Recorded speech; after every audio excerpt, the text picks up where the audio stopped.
Karachi defence के इलाके मुस्तफ़ा आंबर के कत्ल की इब्तदाई तफ्तीश जो है उसमें ये बताया गया है कि उसके दोस्त अरमान ने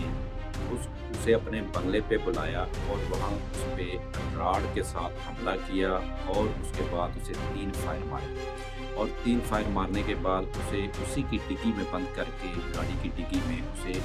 बलूचिस्तान हुब के इलाके नहर के किनारे दर्जी थाने की हदूद में ले जाकर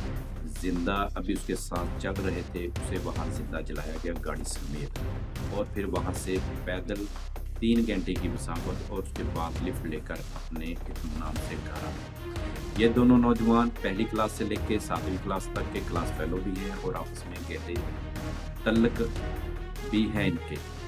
लेकिन ये मनशियात का काम भी करते थे और ये जो मुस्तफ़ा आंबर है इस पे एक FIR भी है और ये एक दफ़ा जेल भी जा चुका है। लिहाजा अभी रिमांड में अभी तफ्तीश में मज़ीद कुछ हक़ाइक़ आने बाकी हैं। अपने बच्चों की सोसाइटी का बहुत ज़्यादा वालिदैन को ख्याल रखना चाहिए।